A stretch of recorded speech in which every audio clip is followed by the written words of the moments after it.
Alright, talk to me.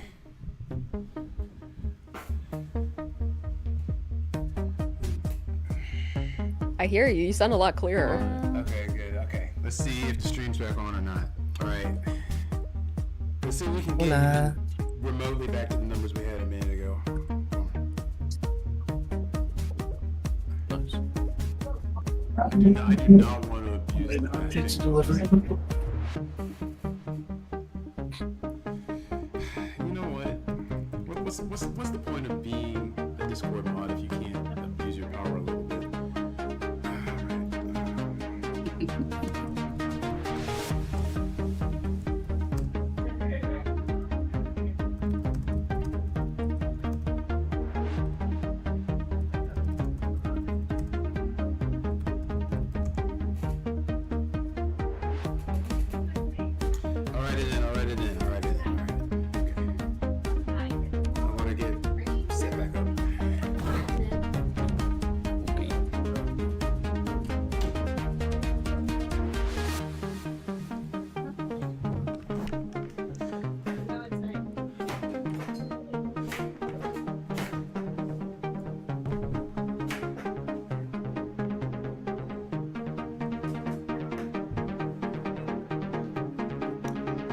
Welcome back, everyone. Welcome back. We wanted to at least try to finish this through, and then, because I know everybody, my VAs, you guys have been very patient with me, and we're probably not going to do this again until I make a significant upgrade in my hardware.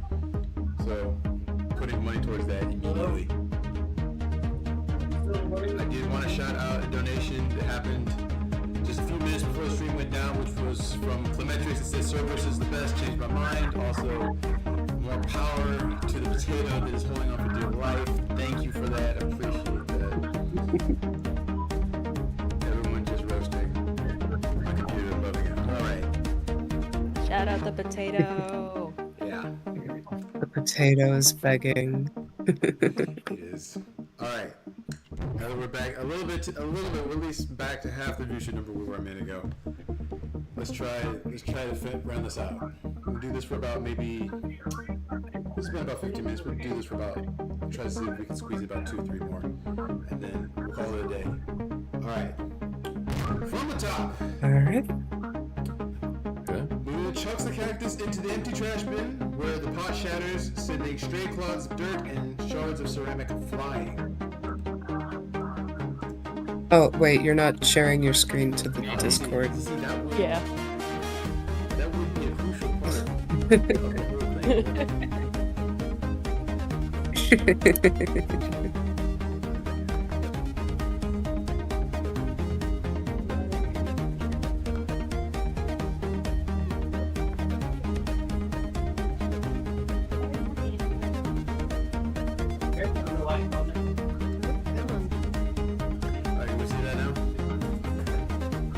Yes. Yes.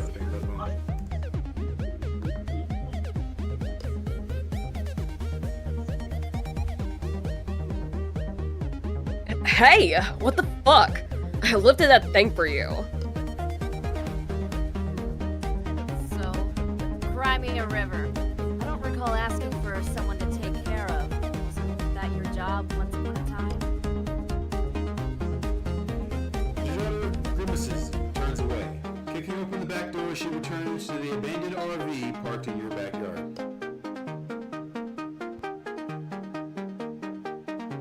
You can hear her clicking her fingers as she goes, attempting to conjure a light for a new cigarette.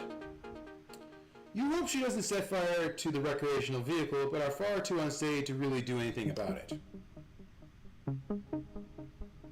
You leave Marina to her games and crawl upstairs to bed.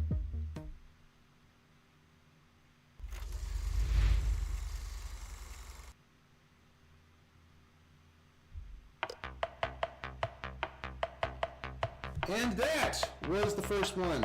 Again, you guys, amazing work. Loving it. Yeah. Yes. Hey, it's Barbarian Music. Hey, how's it going, man? Yes, the microphone, the quality of this microphone is not doing great, I'll be honest with you. It's very early 2000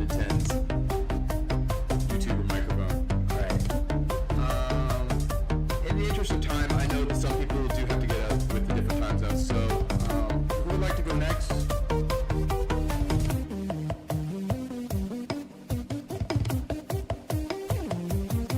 I can if no one else wants to. Okay, awesome. If you could turn up your microphone a little bit. I don't know if it's on my end or not, but it is a little quiet.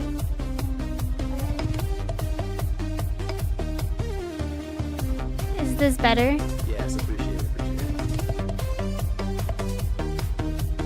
Alright, let's go through the wheel a little bit. Someone, if you don't, I don't know how I'm going to ban you from the YouTube channel, but we're going to figure out how we're going to do that. Alright, and approaching his asshole. Bing, ba, boom. Full send. I have a dog, so if he starts barking, I'm sorry. No worries.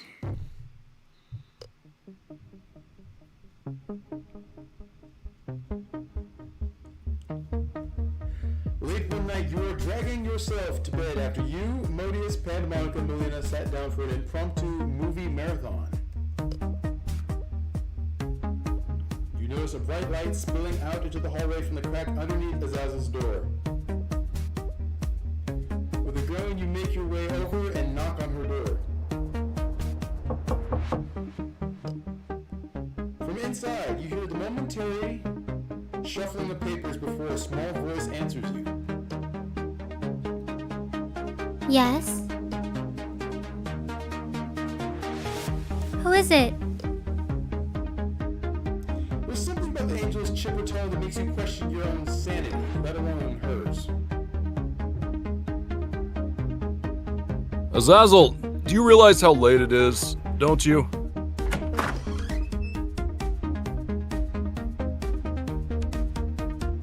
All of a sudden, the door swings open and Azazel stands before you. Though you can tell from the distant look in her eyes that she hasn't slept a wink, the angel seems unfazed by that fact. Oh, hello there, Mr. Taker.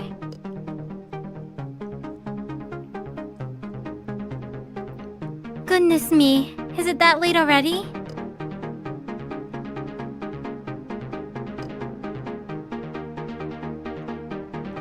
I should be getting to bed, shouldn't I? Yes. Yes, you should.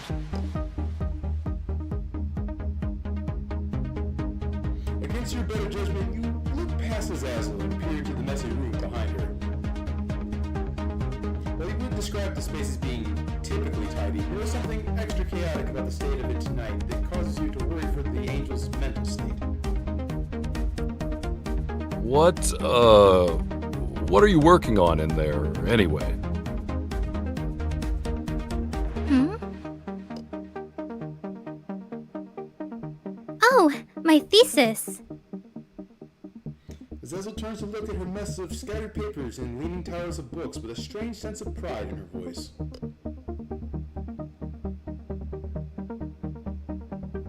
Your thesis? Indeed. I have this theory that there is a way to classify everything in existence. I see. And how have you arrived at this idea? As soon as the words leave your lips, you immediately regret them. At once, Azazel's eyes begin to shimmer with excitement. Before you can escape, she draws in a deep breath in preparation for what you can only imagine is an incredibly lengthy explanation. Well, you see, I first intended to focus solely on non-living things that are made up of physical matter. But then I realized that doing so would force me to contend with a plethora of questions regarding the quantification of life. And I personally am simply not interested in answering such inquiries, so I expanded my research to include living things as well.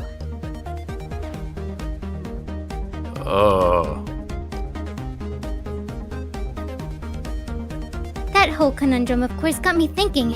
Maybe there's an argument to be made that I'm ignoring the fourth dimension entirely. In that case, shouldn't I try to include things that once existed as well as things that are yet to exist?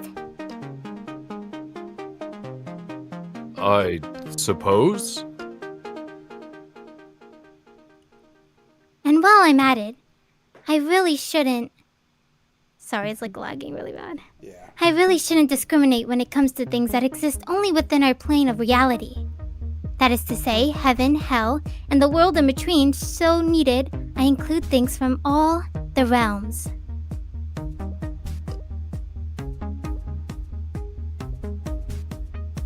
Wait, you mean to tell me that there are other...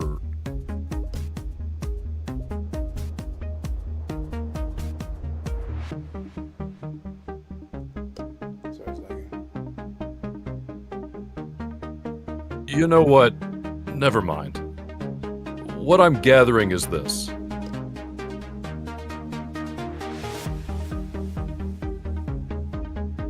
You aim to find a way to put everything, all living and non-living things that exist in the past, present, and future from all realms of existence into a comprehensive classification system.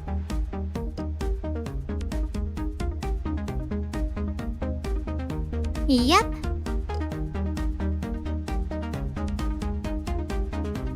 And that is why you're awake at 3 in the morning. Yep. Feeling the approach of an imminent headache, you begin to massage your temples. That's quite the undertaking, Azazel. Don't you think you'd be better prepared to tackle it if you perhaps got some rest? There's no time for rest, Mr. Taker. If I plan to get my thesis finished this millennia... It's lagging really bad, I know. I'm sorry. I must spend as much time as I can working.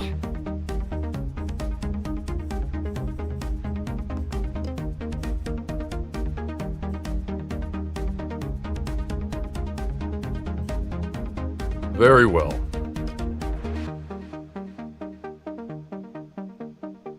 Then how about this?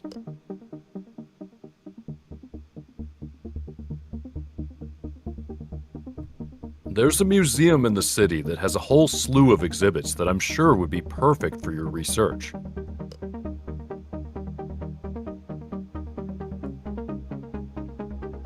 If you promise to go to bed, I'll take you there tomorrow.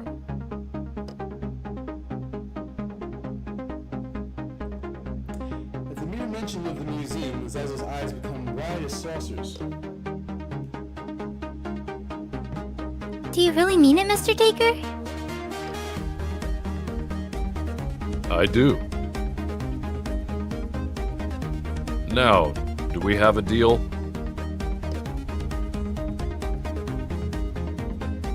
Too right we do.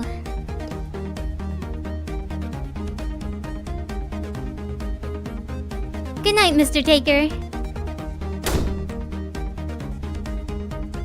And with that, Azazel shuts the door in your face, leaving you standing alone in the shadowy hallway, quite stunned and yet, in a way, satisfied.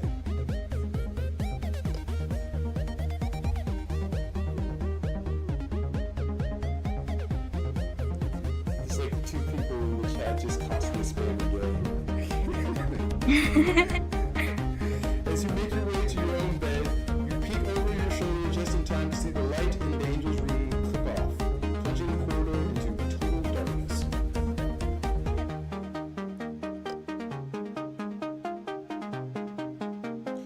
To your word, you are up early the next morning, dressed and ready to take Azazel to the museum. Before you can so much as knock on the angel's door, it swings open, and Azazel is there, notepad in hand, bouncing on her heels in elation. Museum time? Museum time.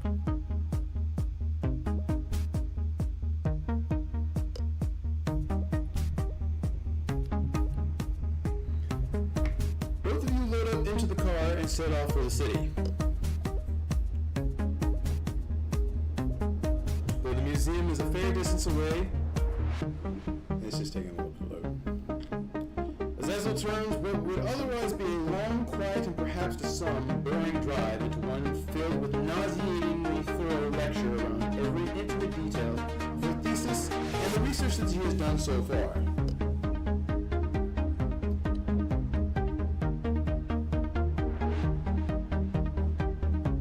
With each passing moment, you feel as though your very presence in the universe is shrinking. Fortunately, just as Azazel is about to launch into a discussion around quantum physics and the fourth dimension, you arrive at your destination.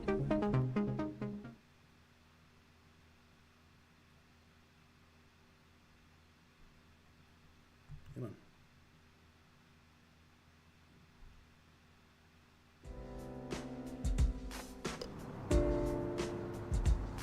As you shut off the engine, you turn to see your companion brimming with excitement. Before she can leave the car, however, you clear your throat to grab her attention.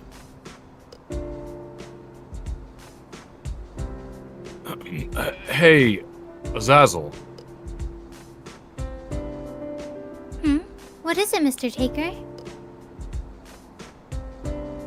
Listen, I just want you to know that I understand there have been a lot of changes lately. What with you and everyone else moving in all at once, you know? It's just a lot to get used to.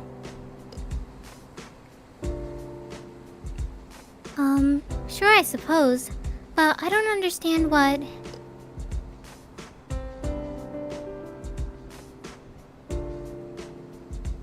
What I'm trying to say is that I'm here for you if you ever need to talk about anything, you know?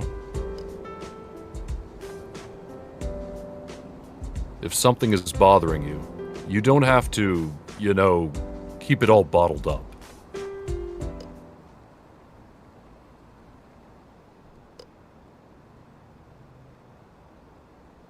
Is this because of how late I was up last night? Well, yes. Oh, I see.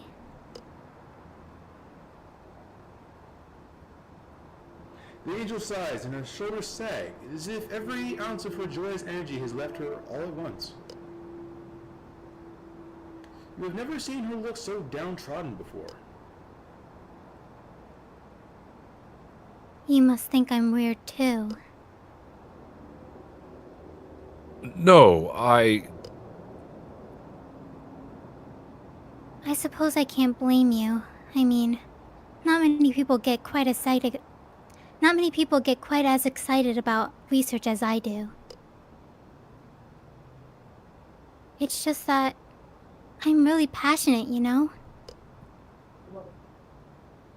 I didn't think that was a bad thing. Azazel.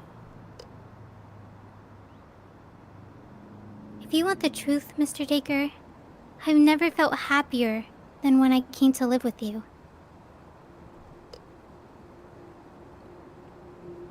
Being around you guys, it's like I have a family.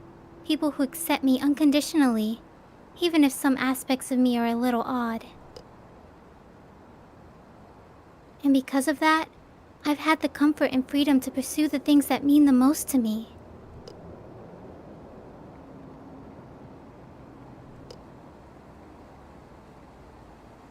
Anyway, thanks for driving me to the museum. You can come and pick me up later. Azazel, wait.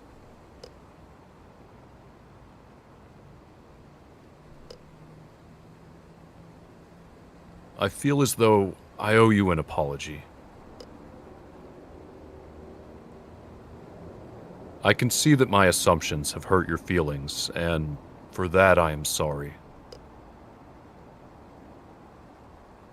I hope you'll believe me when I say that I don't find your curiosity strange or off-putting. I only said what I said because I was worried about you.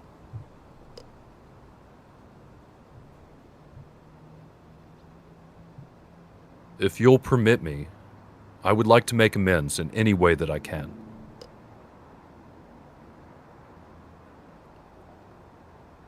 We've got a full day to explore this museum, and a lot of research yet to do. So tell me,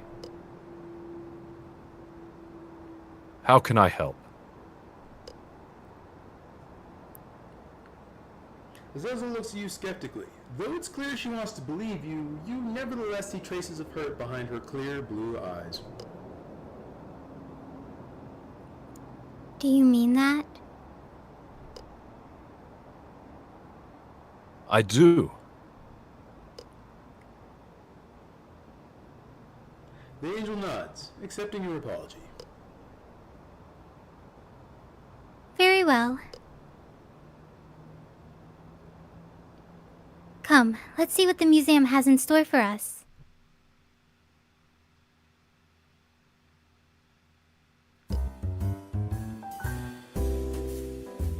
You get out of the car and follow Azazel up to the museum.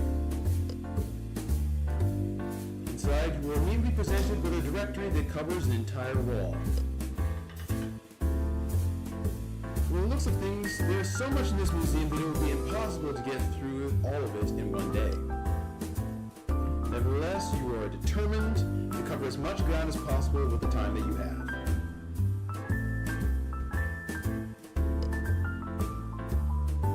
With Azazel leading the way, you spend the next several hours hopping from one exhibit to the next. As you make your way through, the angel fills notebook after notebook with her findings. As the day approaches its end, you have no less than 2 armfuls full of filled notebooks between you. You've never seen someone write so much so quickly.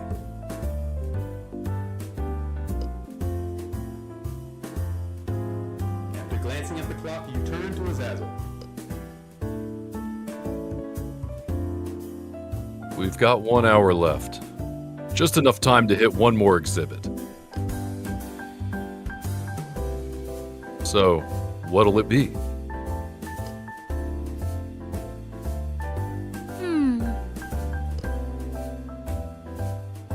There! Azazel points at an art exhibit of all things, one which, much like the rest of the museum, sees precious little in the way of foot traffic. The sign over the entrance reads Renaissance. With a shrug, you follow the angel inside.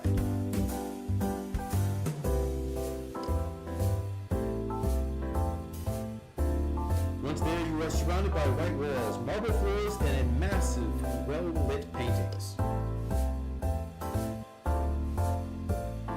As you peruse the art, you cannot help but notice that Azazel is particularly enthralled by one piece in particular. At first, you think nothing of it, but soon you hear her calling over the curator.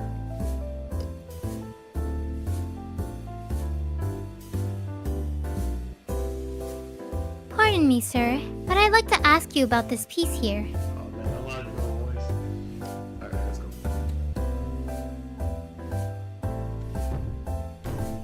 We're going British. Now, I've got a limited list. Well, yes, ma'am. What would you like to know?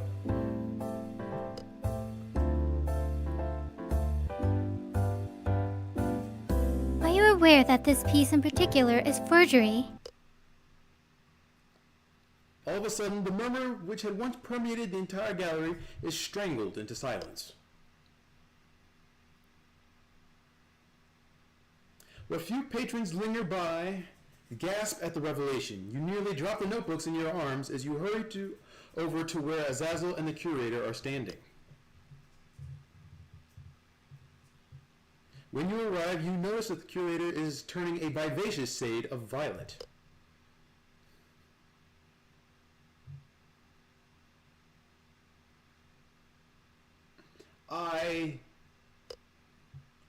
I implore you to reconsider this accusation, miss. What for? I'm not lying.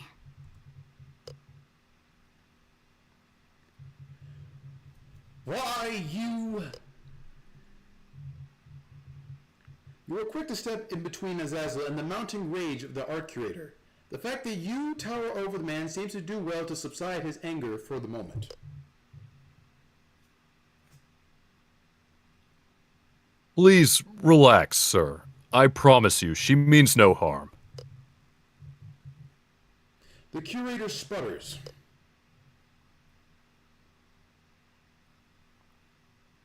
No harm?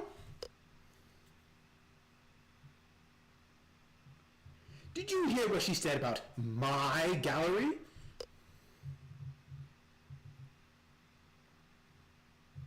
I did. And you honestly mean to tell me that you believe what she is saying?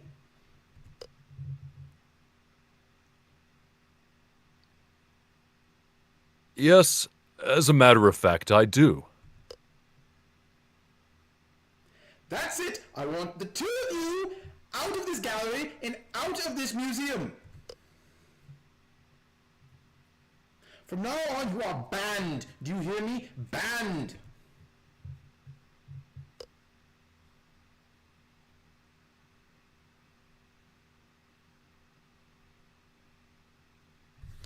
With the stubby little man hot on your heels, you and Azazel book it out of the museum.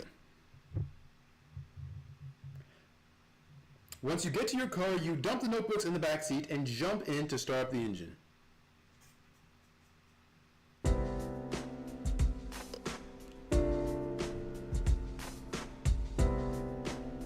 Before you drive off, Azazel puts her hand on your forearm.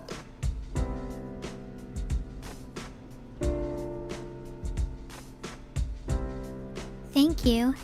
You stuck up for me back there, even though it caused you trouble.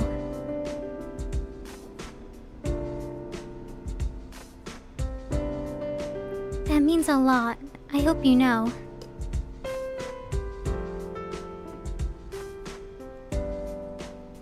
I promise to always back you up from now on. Okay? Now let's get the hell out of here.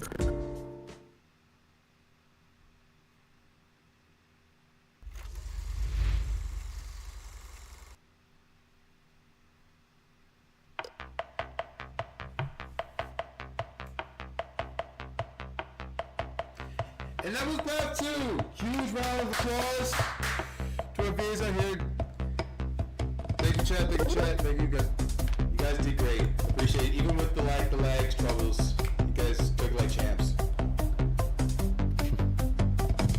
Audio was crushed. Yes, exactly. Alright. I think we're going to, in the interest of time, we want to do one more. I know we have two people who haven't gone yet, but I think we're going to have to wrap up with one more. So, decide or flip a coin.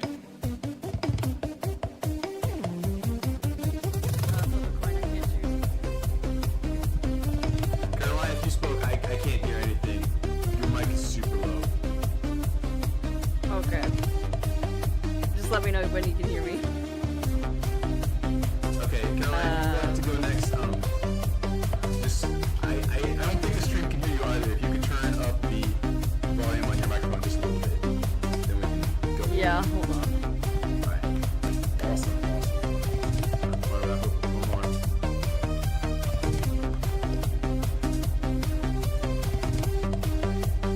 Alright. Listen, you guys, come on.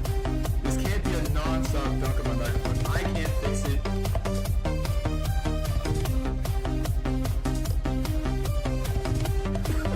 Hello? Hey, okay, much better. Thank you, I appreciate it. Okay.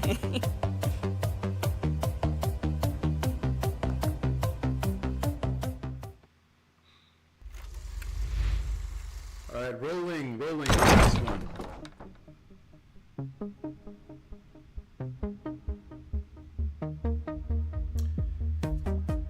You pull down the trapdoor that leads to the attic and are almost immediately assailed by the sharp scent of strong liquor. So much alcohol has evaporated into the air of the attic that breathing it in makes your head spin.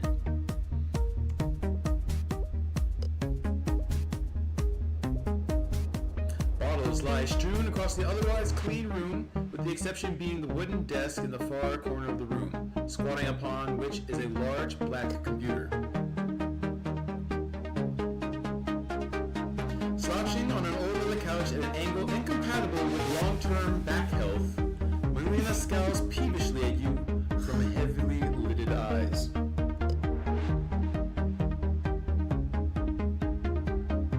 Taker, it's a bit early for a visit, isn't it? It's 12:30.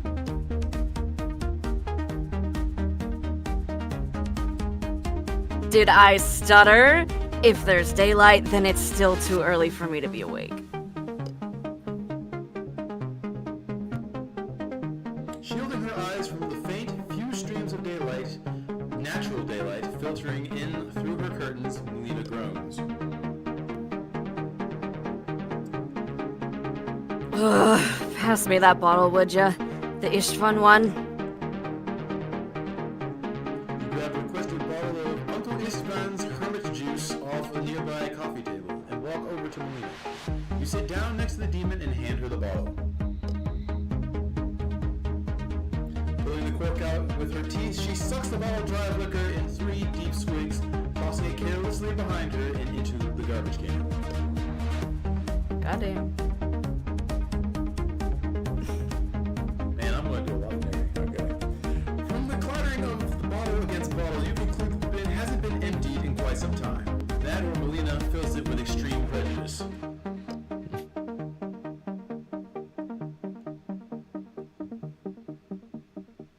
So, tell me, why exactly are you up here disturbing my beauty slump at such a dreadful hour? I have a package for you. That better not be euphemism for something. I'm not quite wasted enough for that kind of interaction.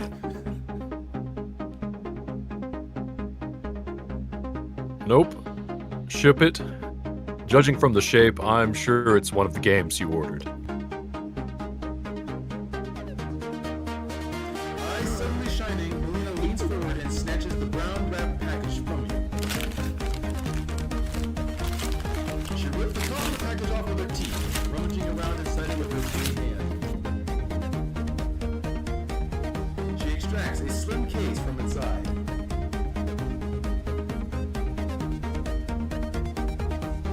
Oh, hell yeah. It's that copy of Hero Commander 3 that I ordered. I've been waiting all week to play this thing. I hear the AI is almost unbeatable at higher levels. Hold up. You're telling me that there are games out there harder than Vantage Master? Melina flashes a smirk at you that's half patronizing, half pitying.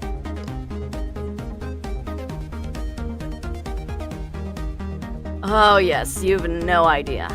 That reminds me, Taker, are we still on for our game session tonight? I'm just dying to take this game out for a spin. Games with a melancholic alcoholic? Sounds like fun. Well, no. Well, that's something to look forward to anyway.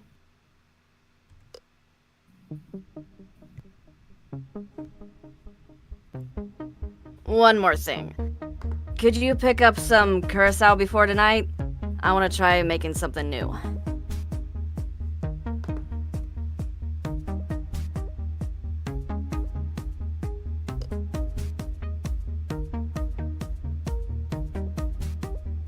I got you your booze. Now, let's see this new drink.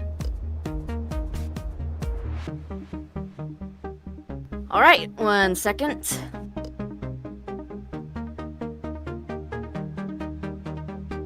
Taking the bottle and turning her back to you, Melina walks over to the corner of the attic, where she has laid out various instruments of cocktail craft as delicately as a surgeon would set a set of scalpels. She busies herself back still to you as she mixes and pours liquid between 2 glasses.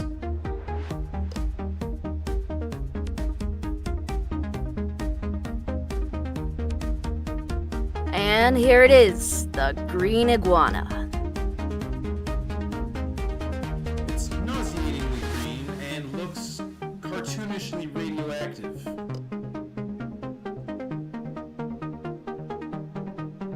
A thin line of white crystals lines the glass Melina is brandishing expectantly at you.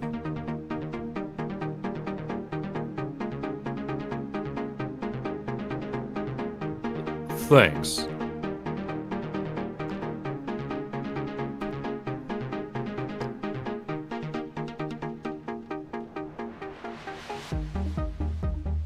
Carefully, you take a sip of the lurid drink. It's actually really good.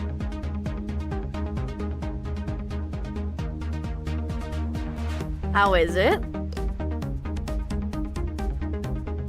It's delicious. The salt rim offsets the sweetness just enough to keep the fruity tones under control. Melina swishes a drink around her own glass sans rim. Yeah, that's what I've read. Something wrong? Why didn't you put a rim on your glass?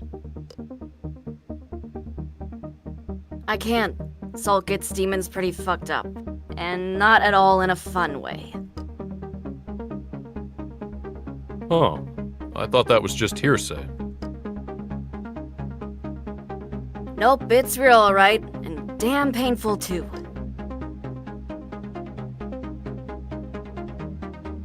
I once saw Zadra try to snort a line of kosher salt. It knocked her flat on her ass for weeks.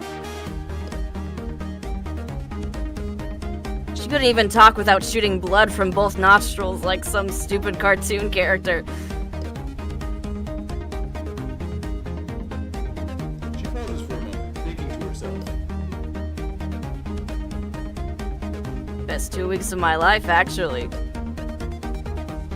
downs her drink and holds out her empty hand. Here, I'll make us some more while you move the computer over to the couch. As Melina pours another drink for the two of you at her improvised bar, you walk across the room. Easily pull the table and computer over to the couch before sitting back down. Melina joins you a moment later, handing you a refill before flicking the computer on and inserting the game into the disc reader. The game boots up, backed by dramatic orchestral music we didn't have the budget to compose for this game.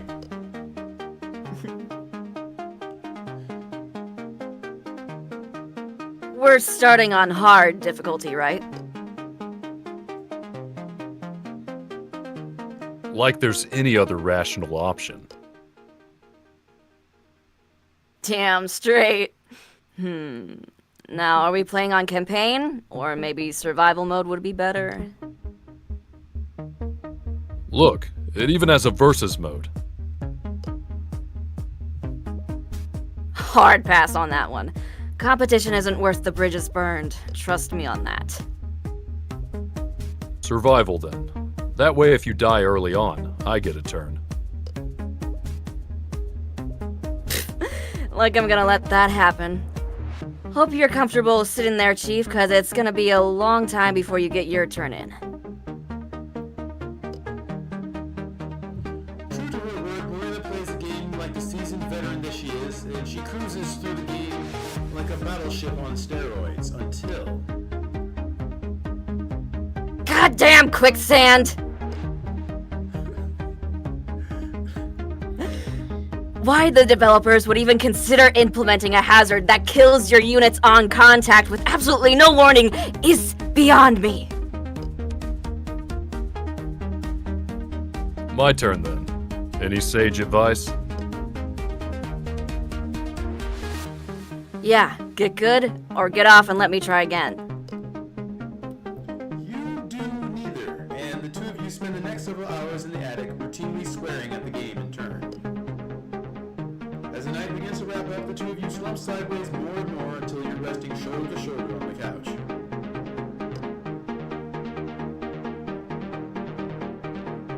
So, how does Hero Commander 3 compare to the others we've played? The difficulty isn't all it's cracked up to be, and the story may as well have been written by a chimp with a typewriter for all the shits I give. Sounds like you've got something of a pattern going. What's that supposed to mean?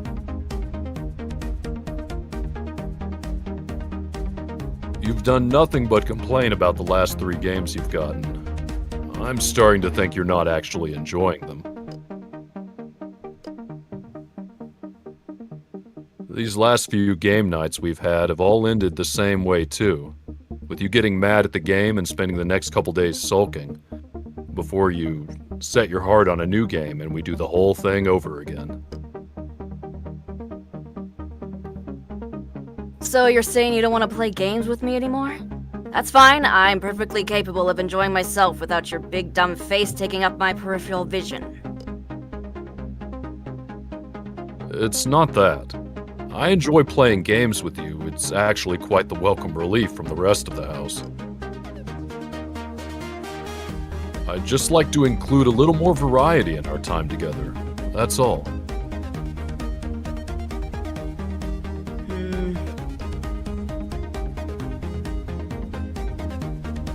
I suppose your taste isn't complete garbage. I guess I'd be willing to let you play in the next night. But whatever you find, it better have screens, booze, and not be public. If you can find a thing that checks all 3 boxes, I'll give it a shot. Deal. And whatever you pick, it better not be fucking Dance Dance Revolution. That shit's way too kinky for me.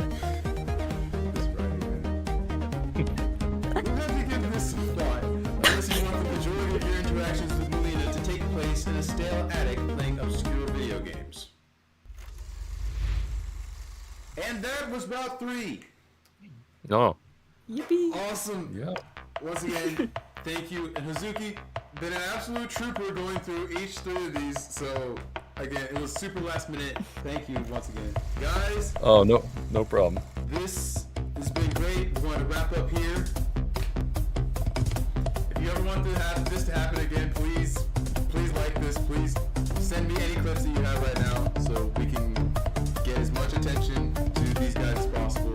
Once again, thank you guys for taking the time out of doing this. It's been about like an hour and a half. I really appreciate it.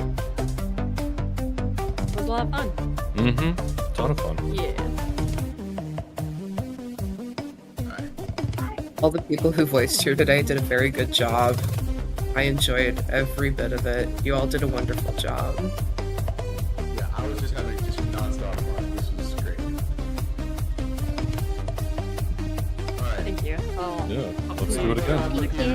I'm gonna close down the stream. Thank you everyone. Thank you for tuning in. I appreciate it.